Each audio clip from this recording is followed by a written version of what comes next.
생명의 주님께 반응하라, 생명의 주님께 반응하라는 제목을 가지고 함께 은혜를 나누려고 합니다. 지난주 생명의 주님을 지금부터 누리자는 말씀을 나누었습니다. 미래의 우리 부활 신앙을 우리가 가졌다 할지라도 현재 나에게 닥친 고난에 대해서는 포기하기가 쉽다는 그런 말씀이었습니다. 마르다가 그러했다 그랬죠. 그리고 사실은 우리도 영적으로는 또 나사로처럼 죽었을 뿐만 아니라 썩기 시작한, 전적으로 부패한, 전적으로 무능력한 그런 존재가 바로 우리들입니다. 여러분, 우리가 어떻게 해야 되겠습니까? 생명이신 예수 그리스도, 부활이신 예수 그리스도를 여러분 지금부터 누려야 될 줄로 믿습니다. 지금 누릴 때 주님은 우리에게 힘과 능력을 주실 것입니다. 여러분, 그 주님께서, 오늘은 그 주님께서 이제 오셨다는 것을 말씀하고 있습니다. 주님께서 우리를 찾으셨다는 것을 말씀합니다. 그게 주님께서 나에게 오실 때 여러분 어떻게 반응해야 될까요? 어떻게 반응할 것인가라는 질문입니다. 그 그리스도께서 나에게 오셨습니다. 나에게 어떻게 오셨을까? 그리고 어떻게 우리는 또 반응해야 될까? 여러분, 오늘 말씀 생명의 주님께 반응하라, 이 제목을 가지고 나의 신앙의 태도를 다시 한번 그리스도께 맞추시는 이 밤이 되시기를 주의 이름으로 축원합니다. 첫 번째, 그리스도는 바로 나를 부르십니다. 그리스도는 나를 부르십니다. 지난 시간에 마르다가 생명이신 예수님을 깨닫고 멋진 고백을 했다고 했습니다. 주는 그리스도시요 세상에 오시는 하나님의 아들이신 줄 내가 믿나이다. 이 멋진 신앙 고백과 함께 이제 동생 마리아에게 가서 예수님의 뜻을 전하였습니다. 우리 28절 말씀 같이 읽겠습니다. 시작. 이 말을 하고 돌아가서 가만히 그 자매 마리아를 불러 말하되 선생님이 오셔서 너를 부르신다 하니. 아멘. 지금 마르다는 예수님에 대해서 바른 고백을 하고 있습니다. 선생님이 부르신다.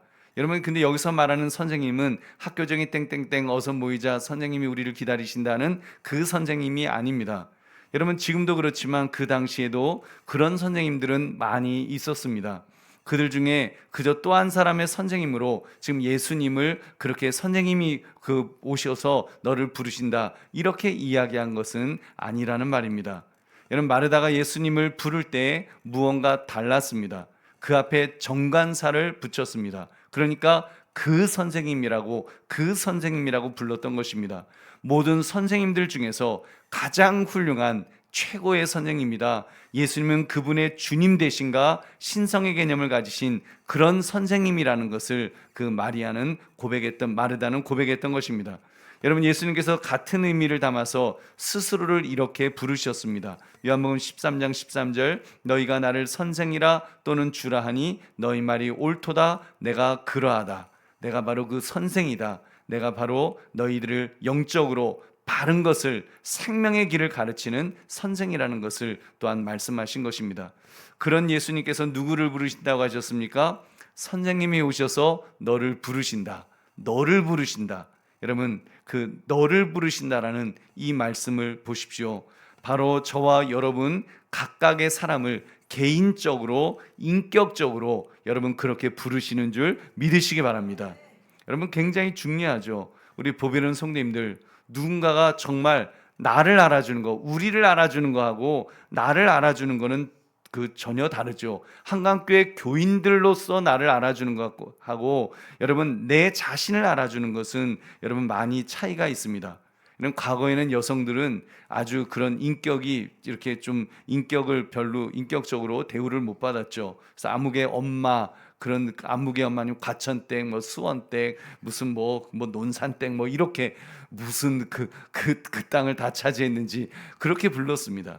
근데 여러분, 예수님은 정확하게 마르다를 찾으셨고 마리아를 찾으셨고 죽은 나사로를 살려주신 줄로 믿습니다. 그 모든 것을 예수님은 각자에 대한 관심 속에서, 한 사람 한 사람에 대한 관심 속에서 이 모든 일을 감당하신 줄로 믿습니다. 우리는 보통 이렇게 말합니다. 특히 세상 사람들의 논리는 한 사람에 대한 관심보다는 전체의 이익에 더 관심이 있습니다. 몇십 명쯤 떨어져 나가도 괜찮아. 더 많은 사람들로 채워질 테니까. 여러분, 세상의 논리는 큰 그림에서 이익이 생기면 작은 희생은 별것 아니라고 생각합니다. 그러니까 대를 위해서 소가 희생해야 된다. 이런 말까지 생긴 것이 아니겠습니까? 그러나 예수님의 관심은 철저하게 한 사람에 대한 관심이었습니다. 그 한 사람을 아시기 때문에 그의 이름을 불러주신다라고 하셨습니다.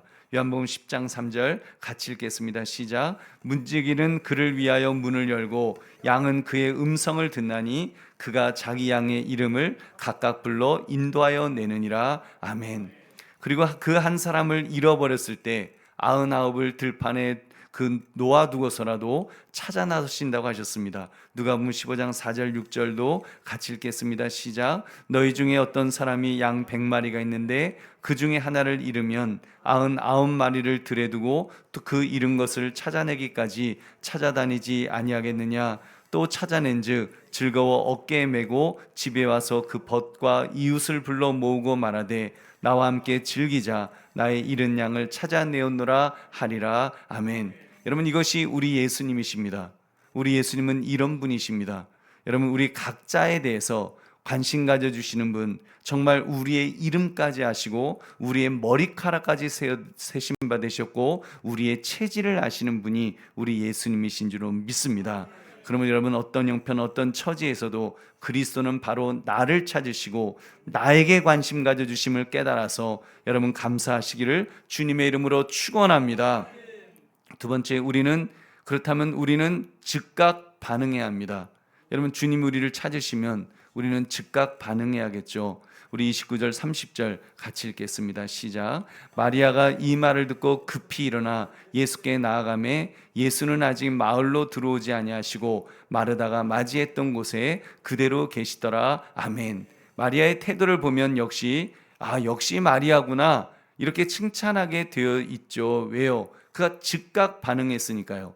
즉각 반응하였다는 것, 이것은 여러분 쉬우면서도 굉장히 어려운 일입니다. 여러분 생각해 보십시오. 사실 마리아는 예수님께서 얼마나 멀리 계신지 몰랐습니다. 예수님께서 아직 마을로 들어오지 아니하시고 마르다가 맞이했던 곳에 그대로 계셨다는 것으로 보아서 적어도 몇 킬로 정도는 떨어져 있었을 것입니다. 여러분, 만약 제가 차 목사님이 누가 이제 그런다고 해보세요. 차 목사님이 청량리역에서 찾으시는데요 라고 그러면 여러분 달려오시겠습니까? 달려가시겠어요? 청량리까지? 전철도 없고 자동차도 없고 여러분 뭐 포장도로도 아니고 날도 더운데 떼약볕인데 여러분 달려오시겠습니까? 여러분 마리아는 달려갔습니다. 왜요? 예수님이니까요. 여러분 저는 괜찮습니다. 저는 예수님이 아니기 때문에 안 오셔도 괜찮습니다. 저는. 근데 여러분 예수님께서 여러분을 찾아오시면 즉각 반응하시기를 주의 이름으로 축원합니다. 여러분 마리아를 보면 참 놀랍다는 생각이 듭니다. 마리아는 아시는 것처럼 자기 주도적인 그런 사람이 아니었던 것으로 보입니다. 대가 세어서 막 자기 고집대로 사는 그런 사람도 아니었습니다. 어디 마르다가 있어서 그랬는지 굉장히 정적인 사람이었죠. 조용히 예수님 아래에 앉아서 예수님의 말씀을 듣기를 좋아하는 마치 문학소녀 같은 그런 타입의 사람이었습니다. 그런 마리아였지만 지금 예수님이 찾으신다는 예수님의 부르심, 예수님이 찾으신다는 말씀을 듣자마자 여러분 바로 움직였습니다. 여러분 저 같으면 주변 사람들에게 먼저 양해를 구했을 것 같습니다. 잠시만요, 예수님이 찾으시니까 제가 좀 나갔다 와도 괜찮겠습니까? 동의하십니까? 제청하십니까? 가하시면 예라고 하십시오, 부하시면 아니라 하십시오, 이러고 떠날 것 같습니다. 근데 여러분 그렇게 물어봤을 텐데 마리아는 즉각 움직였습니다. 엄밀히 말하면 오라비 나사로가 죽었으니까 본인이 상주 역할을 했을 것입니다. 어머니나 아버지 이야기 없는 것으로 봐서 자녀들끼리 살았을 테니까요. 근데 장례식을 치르는 중이었는데 예수님이 찾으신다는 말씀에 모든 사람을 내버려 두고 예수님을 쫓았던 것입니다. 할렐루야. 여러분 심지어 나중에는 향유까지 부었죠. 그 값비싼 향유를 망설이지 않고 즉각 여러분 그렇게 반응한 줄로 믿습니다. 즉각 반응했다는 거, 마리아가 즉각 반응할 수 있었던 이유는 한 가지였습니다. 예수 그리스도가 신적인 존재인 줄, 하나님이신 줄 믿었기 때문입니다. 여러분 믿었습니다. 요한복음 11장 32절 우리 같이 읽겠습니다. 시작. 마리아가 예수 계신 곳에 가서 배웠고 그 발 아래 엎드려 이르되 주께서 여기 계셨더라면 내 오라버니가 죽지 아니하겠나이다 하더라. 아멘. 여러분, 그 발 앞에 엎드렸다고 했죠. 엎드렸다. 마리아는 달려가서 예수님 보자마자 그 발 아래 엎드렸습니다. 여러분, 아무에게나 엎드리나요? 예수님을 하나님으로 경배했기 때문인 줄 믿으시기 바랍니다. 그렇기 때문에 마리아는 예수님을 사랑했습니다. 남녀간의 사랑, 이게 무슨 작가들이, 이상한 감독들이 그 예수님과 마리아의 사랑을 아주 그냥 에로틱한 그런 사랑으로 이렇게 막 만드는데 연모의 정을 느꼈다, 이런 것이 아닙니다. 나의 주, 나의 하나님으로 나의 생명을 바쳐도 아깝지 않을 만큼 위대하신 분으로 사랑한 줄로 믿습니다. 하나님으로 사랑한 것이지, 여러분, 마리아가 하나님으로 사랑했기 때문에 여러분 그런 이적이 나타나고 역사가 나타나지, 여러분 마리아가 만약에 예수님을 갖다가 연모하고 있었으면 여러분 그런 이적이 나타나겠습니까? 여러분, 안 된, 여기 있으면 안 되겠다, 죄가 많은데, 여러분 안 되죠. 여러분, 그렇습니다. 마리아는 이렇게 정말 하나님으로 알았기 때문에 그가 그 강한 그런 하나님에 대한 그 사랑을 가지고 그렇게 반응했습니다. 여러분, 즉각 반응, 그 일이 중요하다고 생각이 든다면 여러분 즉각 반응할 것입니다. 즉각 반응하게 되어 있습니다. 우선순위의 문제라고 할 것입니다. 여러분, 젊은이들이 연애하는 것, 정말 상대방을 사랑하고 그 마음을 얻으려 한다면 상대방의 말이 끝나기도 전에 먼저 행동으로 옮길 것입니다. 아마 누가 자기야 배 요소리만 해도 아마 배고픈 줄 알고 그 컵라면 사다가 물 붓고 난리를 치면서 갔다가 대령을 하려고 할 것입니다. 사실은 자기야 나 배 아파 이럴 수도 있는데 그것도 모르고 그냥 배 소리만 해도 그냥 배고픈 줄 알고 막 갖다가 바치는, 여러분 자기에게 가장 소중한 사람을 생각하니까 여러분 그렇게 행동으로 옮길 수 있는 것입니다. 그렇다면 그리스도는 생명의 그리스도이신데 정말 내가 그렇게 믿는다면 그리스도가 최우선이어야 되지 않겠습니까? 여러분, 최우선, 그리고 그분께서 말씀하시면 즉각 반응해야 될 줄로 믿습니다. 기억합시다. 내가 언젠가부터 주님의 일에 즉각 반응하지 못하고 굼뜨기 시작했다면 여러분 회개합시다. 10중 8구 예수님을 향한 나의 믿음이 식었기 때문일 것입니다. 믿음은 내 마음이 어디에 두었는가를 보면, 내 마음을 어디에 두었는가를 보면 알 수 있다고 생각합니다. 진짜 믿으면 그 상대방을 의지하게 될 테니까요. 의지할 수밖에 없는 줄로 믿습니다. 그렇다면 정말 예수 그리스도가 나의 구원자이고 그분은 모든 것이 되심을 믿는다면 어떻게 의지하지 않을 수가 있겠습니까? 여러분, 주님 말씀하셨죠. 수고하고 무거운 짐진 자들아 다 내게로 오라, 내가 너희를 쉬게 하리라. 여러분, 이 말씀하셨으면 정말로 내 마음속에 주님을 알고 주님을 최우선으로 여기고 정말 주님이 아니면 난 못 삽니다라고 한다면 여러분 그분께 인생의 짐을 맡기게 될 줄로 믿습니다. 인생의 짐을 맡기겠죠. 잘됐다, 아이고 잘됐다 그러면서 예수님 저 안 그래도 무거워 죽겠는데 이것 좀 져주세요 하면서 맡기지 않겠습니까? 근데 왜 못 맡기나요? 여러분, 왜 못 맡깁니까? 여러분, 그것을 왜 내가 지려고 합니까? 여러분, 예수님에 대해서 우리가 제대로 믿지 못하기 때문에 제대로 반응하지 못하는 것은 아닙니까? 여러분, 사랑이 식는 것처럼 믿음도 식기 때문에 주저하고 있지는 않았습니까? 예수님의 그리스도 되심을, 하나님 되심을 여러분 우리는 다시 한번 믿어야 될 줄로 믿습니다. 다시 한번 믿음에 서시기 바랍니다. 그분만 바라보고 그분만 의지하시기 바랍니다. 그러므로 주님께서 부르실 때 나의 주 나의 하나님으로 고백하면서 즉각 반응하시기를 주님의 이름으로 축원합니다.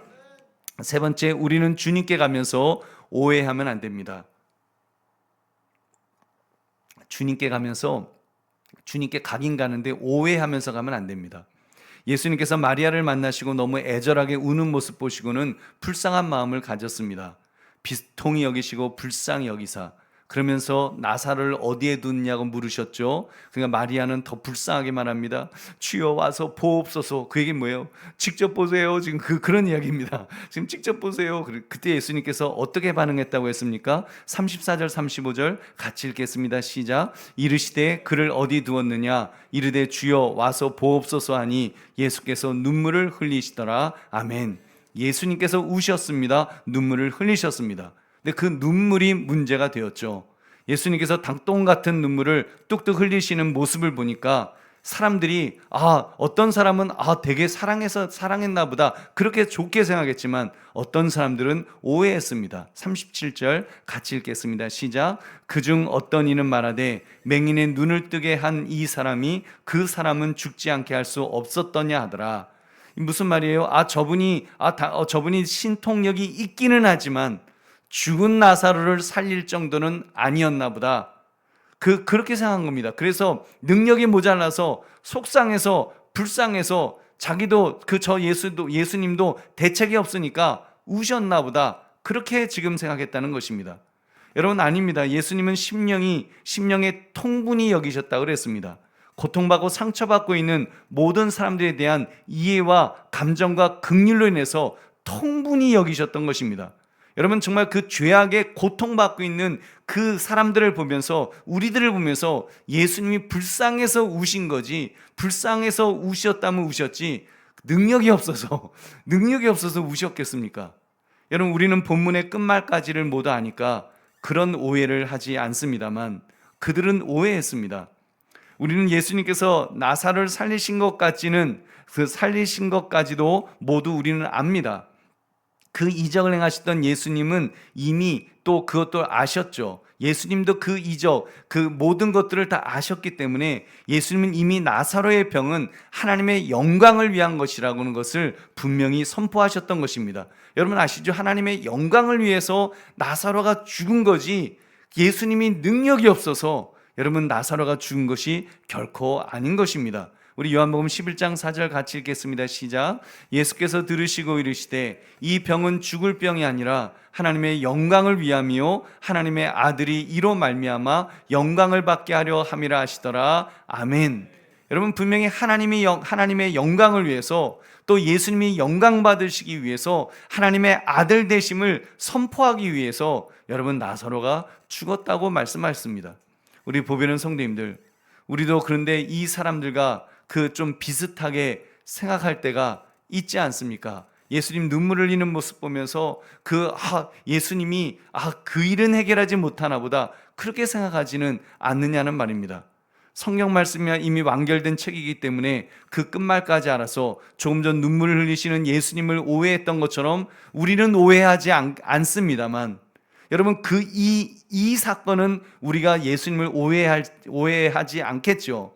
그렇지만 내 삶에서 일어나는 일에 대해서는 여러분 어떻습니까? 여러분, 성경은 성경이고 내 삶은 다르다고 생각하지는 않으십니까? 내용만 다를 뿐 그 나사로를 살리셨던 예수님은 바로 그리스도시요 살아계신 하나님이신데 그 진리를 단 한 번도 그 진리는 변한 적이 없는데, 어제나 오늘이나 우리 그리스도는 언제나 영원하신 하나님이신데 여러분 좀 다르다고 생각하지 않습니까? 내 삶은 좀 다른, 내 삶의 문제와 예수님이 도와주시는 것은 좀 다르다라고 생각하지 않습니까? 여러분, 명의는 환자가 누구든 다 고치는 것입니다. 그죠? 명의가 인턴 때 아무개는 고쳤지만 대상이 바뀌었으니까, 사람이 바뀌었으니까 어떻게 믿느냐? 그러면 누구를 믿고 여러분 수술을 맡기겠습니까? 우리가 아는 명의들, 대학병원에 아주 잘 고친다는 명의들, 우리 그런 분들한테 암 걸리면 수술도 맡기고 그러지 않습니까? 여러분, 그 명의가 우리 명의라고 인정하는데 그분이 다른 환자들 배 째고 다 그렇게 고쳤지 내 배 째고 고쳤습니까? 여러분, 내 배를 수십 번 쨌다가 꼬맸다가 해갖고 그렇게 다 고쳤기 때문에 이분은 명의야, 그러고서 여러분 그 명의한테 나를 맡기나요? 여러분, 명의는 본인이 실력이 있으니까 어떤 환자이건 잘 고치는 것입니다. 여러분, 그렇다면 하물며 우리 주 예수 그리스도이시겠습니까? 여러분, 우리 주 예수 그리스도이시겠습니까? 그는 창조주이십니다. 그는 만물의 주관자이십니다. 그는 만유에 계시며 만유를 다스리시는 모든 것이 되시는 줄로 믿습니다. 그래서 그리스도면 충분합니다. 그리스도면 모두 하실 수 있으십니다. 설령 지금 형편과 처지가 다르더라도, 내가 불치의 병이 걸렸더라도, 내가 금전적으로 엄청난 어려움에 처했더라도, 우리나라가 뭐 계엄령이 선포되고 대통령 탄핵 이야기가 나오고 그러면서 경제가 휘청거린다고 할지라도 여러분, 그리스도는 동일하신 줄로 믿습니다. 그리스도는 하실 수 있으십니다. 여러분, 그분께 기도합시다. 왜 기도를 멈추려 갑니까? 이 일은 예수님도 못하실 것 같다고 생각하기 때문이 아닙니까? 여러분, 내가 오해하는 것입니다. 내가 오해하는 것뿐입니다. 내가 예수님을 이 사건에 대해서는 예수님도 못하실 거야 이렇게 오해하는, 이런 믿지 못하는 불신의 모습인 것입니다. 여러분, 예수님은 내가 믿던 믿지 않던 영원하시며 불변하시며 무한하시며 전능하신 하나님이신 줄로 믿습니다. 그러면 우리가 주님께 가면서 나의 수준으로 예수님을 오해하지 마시기를 주님의 이름으로 축원합니다. 이제 말씀을 맺습니다. 생명의 주님께 반응하라. 생명의 주님께 반응하라. 예수 그리스도가 생명의 주님이시라고 믿는다면 여러분, 우리 반응합시다. 그분은 나를 찾으십니다. 나를 부르십니다. 그렇다면 나는 즉각 반응해야 되지 않겠습니까? 특히 나의 수준, 인간의 수준으로 예수님을 오해하여 의심하지 맙시다. 나의 문제, 나의 어려움의 수준으로 예수님을 오해하여 의심하지 맙시다. 예수님을 하나님으로, 하나님의 아들로, 나의 주, 나의 그리스도로 그렇게 믿으시기를 주의 이름으로 축원합니다. 그러므로 생명의 주님께 반응하라, 이 제목처럼 주님을 나의 하나님으로 알아 바르게 반응할 수 있는 저와 여러분 되시기를 주님의 이름으로 축원합니다.